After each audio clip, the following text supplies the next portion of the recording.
This is Rick Malone for the San Francisco Symphony.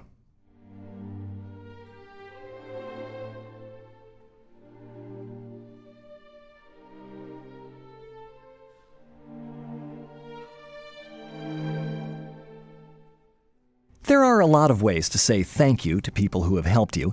You could send a card, buy a gift, maybe name a building or even a country after them. But to Sir Edward Elgar, the friends and family who stuck by him during his struggles up the ladder of musical success deserved something more. So, as any self-respecting composer would have done, he wrote a piece of music about them, but with a twist. To ensure their immortality, he added a touch of mystery, which he called an enigma.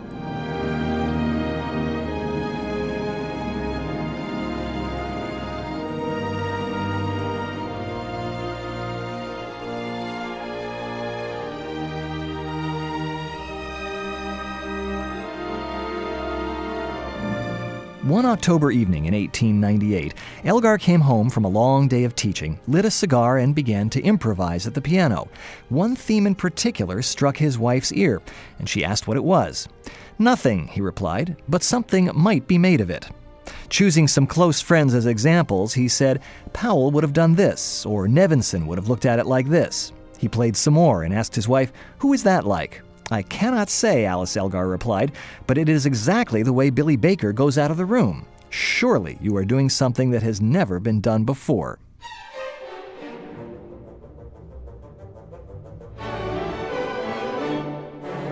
He was, and within a few weeks he had completed a set of variations commenced in a spirit of humor and continued in deep seriousness. He sent the score to the great German conductor Hans Richter, who was hugely admired in England. Richter agreed to introduce the work in London, and before long the variations were being played across Europe and the Americas, and Elgar was the most famous English composer in the world.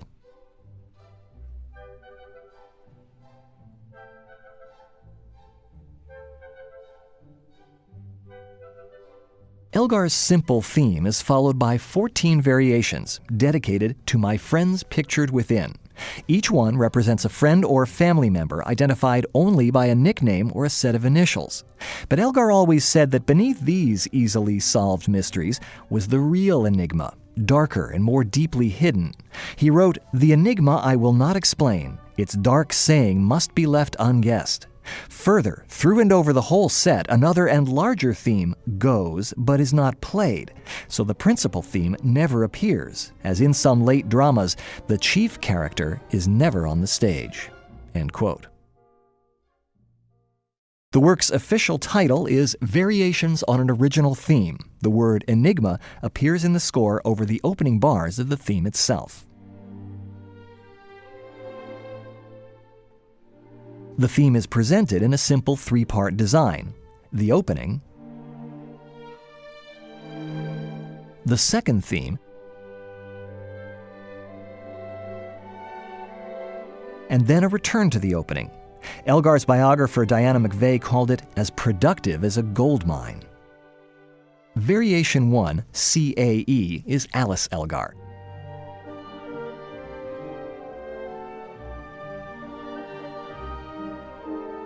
Throughout the first strain, you hear the oboe and bassoon play a little phrase beginning with a triplet. This is what Elgar used to whistle to announce his return home. The composer said it was really a prolongation of the theme with what I wish to be romantic and delicate additions.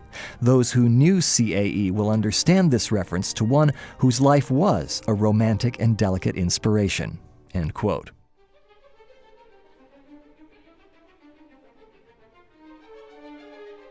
Variation 2, HDSP, was Hugh David Stewart Powell, a pianist with whom Elgar played chamber music.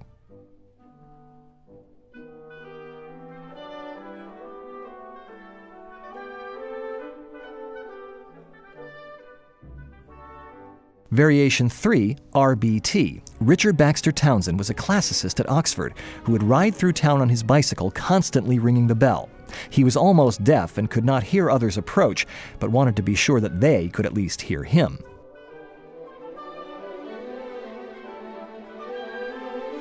The pizzicato violins, doubled by the woodwinds, represent the bicycle bell.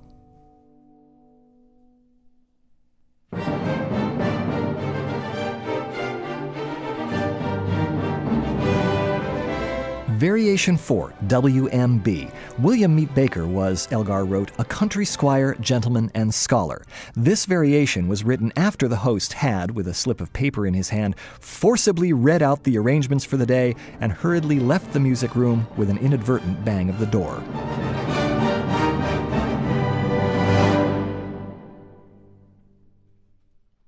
The next variation, RPA, is Richard Penrose Arnold. Elgar wrote that he was a great lover of music, which he played in a self-taught manner, evading difficulties but suggesting, in a mysterious way, the real feeling.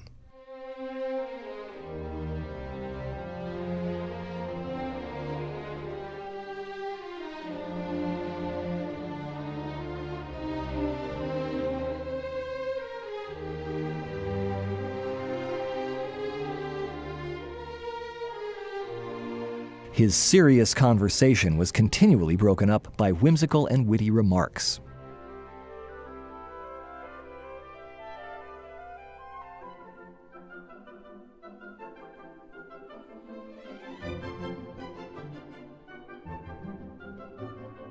Variation 6, Isobel. This is Isabel Fitton, a woman, it was said, of grave, statuesque beauty.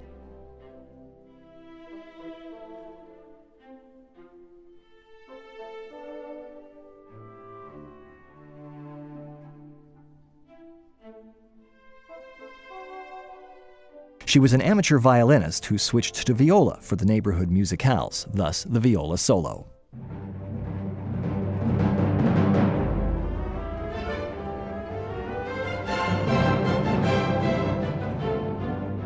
Variation 7 is called Troit, after Arthur Troit Griffith, who was an architect and one of Elgar's closest friends. Elgar wrote, the uncouth rhythm of the drums and lower strings was really suggested by some maladroit essays to play the pianoforte.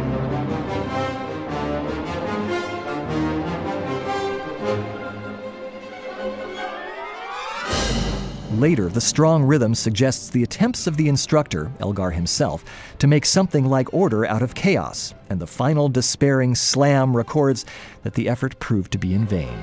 End quote.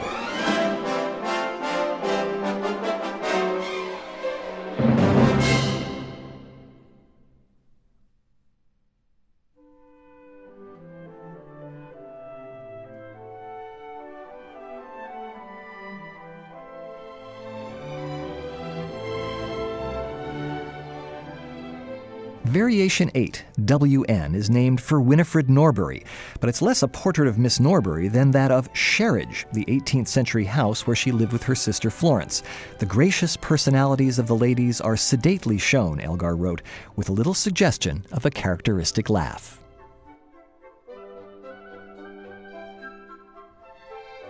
Elgar's transition to the next variation is a touch of magic. As the final G major chord dies away, only the first violins hold their note, G, until the other strings, re-entering, slip the complementary chord of E flat major underneath it.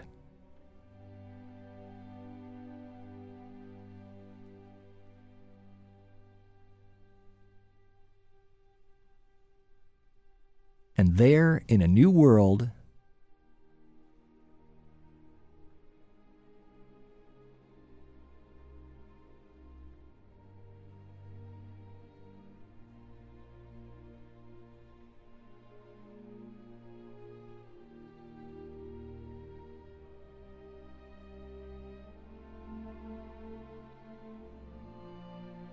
begins Variation 9, Nimrod, the best known and best loved of the variations.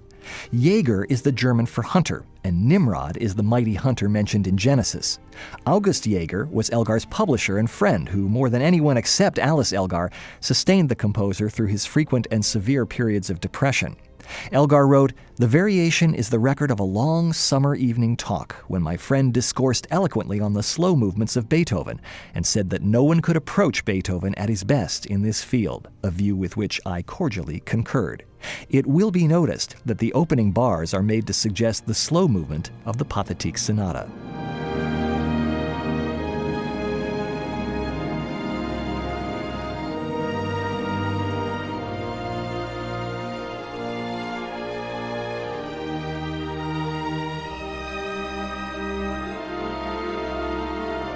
In a musical culture famous for its big tunes, this is one of the biggest.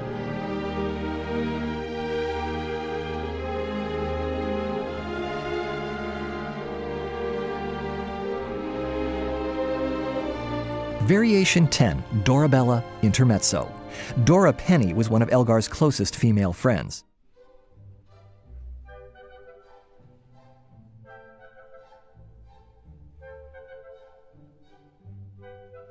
There is a suggestion of the stammer with which Dorabella spoke in her youth.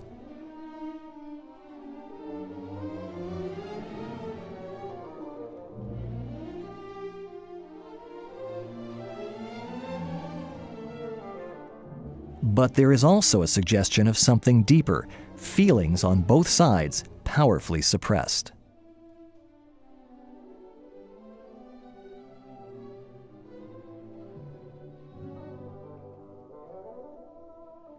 The dance-like lightness of Dorabella, as Elgar put it, contrasts with the gravely tender and melancholic portrait of Alice Elgar.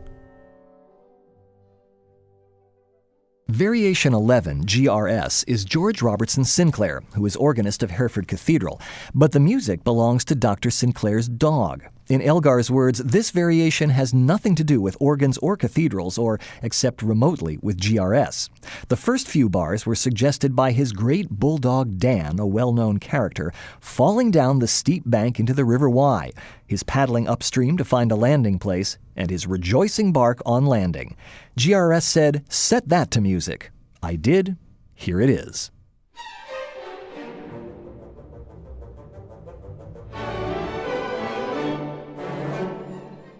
Elgar said of Variation 12, BGN, "The variation is a tribute to a very dear friend."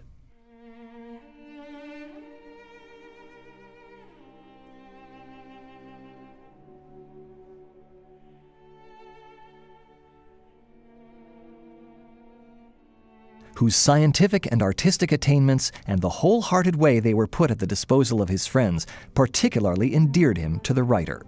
The dear friend was Basil Nevinson, the cellist in Elgar's neighborhood chamber group.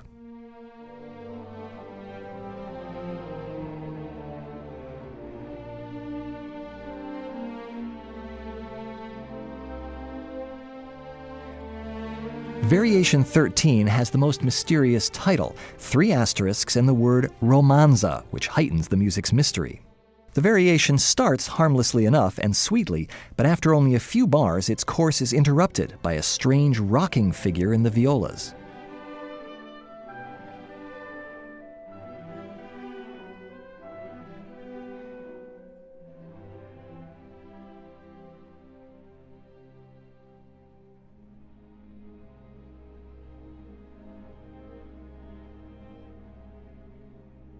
With a soft drum roll, this figure forms the background for a clarinet playing a phrase from Mendelssohn's Calm Sea and Prosperous Voyage Overture. Elgar explains that the variation portrays a lady who was, at the time of composition, on a sea voyage. The drums suggest the distant throb of the engines of a liner. Research revealed that the lady in question was Lady Mary Ligon, woman of the bedchamber to the Duchess of York, who was the future Queen Mary, and in the spring of 1899, on her way to Australia with her brother, who was to be installed as Governor of New South Wales.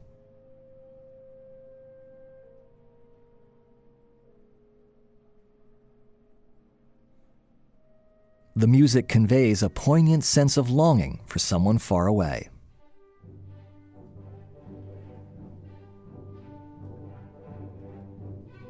Variation 14 is the finale, EDU. Now, these are no one's initials, but run them together and they give you Alice's nickname for Edward, Edu. This variation and finale shows the composer's boldly assertive and confident style.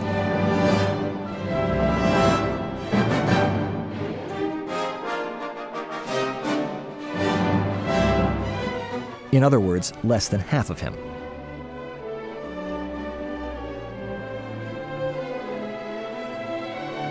Nimrod returns.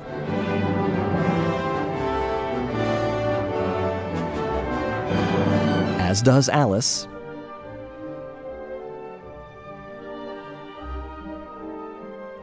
And the music ends in a blaze.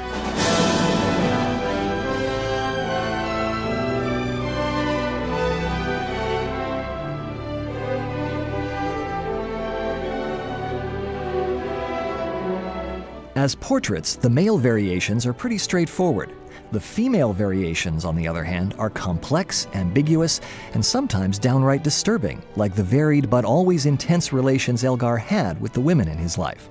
Probably only Alice Elgar and August Jaeger knew the secret of the unplayed larger theme. Guesses have ranged from Beethoven's Pathetique Sonata to Rule Britannia to Pop Goes the Weasel to something non-musical like a literary concept, a symbol, or a proverb, if indeed there ever was a secret. Elgar was an inveterate prankster, and he fanned the flames of curiosity by telling Arthur Troy Griffith that the theme is so well known that it is extraordinary that no one has spotted it. The fact that no one has, to this day, may be one reason it continues to fascinate us.